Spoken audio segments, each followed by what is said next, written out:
Today's video is sponsored by Waffle. I call this one Connor. He seems a bit naked. We're gonna have to fix that. There we go. That's much better. Nobody is going to get that.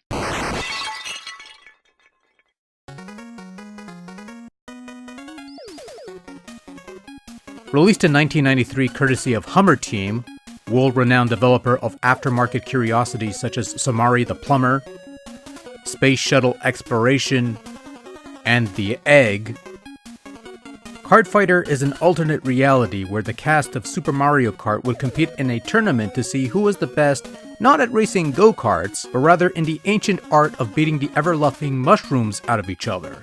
As such, you have 8 playable characters to choose from, the very same 8 playable characters you got to play as in Super Mario Kart, and this will be the last time I make mention of that official release, because from this point on, it bears no relevance to the following proceedings. Oh, and by the way, if Nintendo nails this video with Content ID, I expect Kart Fighter to be made available for Nintendo Switch online services within the next year or so. But I digress. So if it isn't readily apparent on screen, Kart Fighter is a one-on-one fighting game much like any Street Fighter game out there. You pick a character, you fight off the rest of the cast as well as your own clone with an array of punches, kicks, and your own modest assortment of special moves. Beat everyone in your way and the game eventually ends, not much more to it than that, and considering where this is coming from, this shouldn't be much of a surprise. Much like a normal fighting game, each fighter has about 3 special moves along with a punch, a kick, a throw to challenge for whatever top prize there is to be challenged for in Kart Fighter. Special moves are executed using the same kind of input commands typical fighters employ, your usual quarter circles and whatnots. And I have to say, for the most part, control is something that works well enough in Kart Fighter. Now when I say well enough, it's usually within the context of these pirate originals, which tend to aim low in terms of quality control, but still, it works for the most part.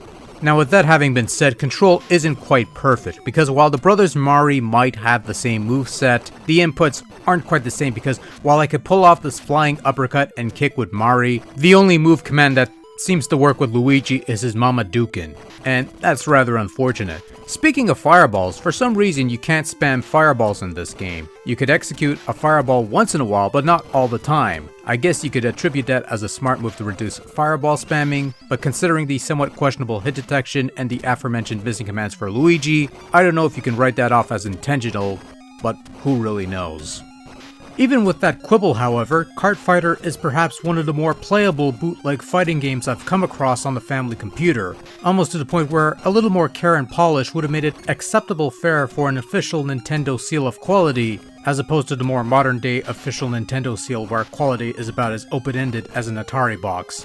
And even as it is right now, I actually found myself enjoying Kart Fighter for the most part, and not in an ironic way either. Now that I think about it, maybe Nintendo shouldn't bother with another Super Smash Bros. Game. I'd rather they try and find whatever Hummer folks they could find and have them make another Kart Fighter for the Switch instead. I mean, why not?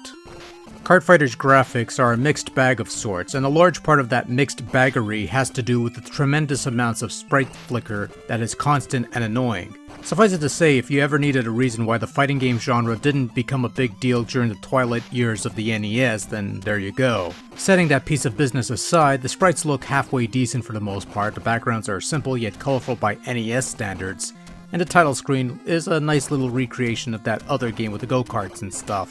For what it is, it's okay. Sound-wise, Kart Fighter is either the most amazing sounding game or the auditory equivalent of pouring bleach down your ears. It really depends on your mileage, and quite honestly, while it might not be the most pleasant sounding audio to come out of the NES sound processing gimmicks, it does start to grow on you after a while, and the tunes are somewhat decent sounding. Sound effects are a thing that are in this game, and I have no more to say on that matter.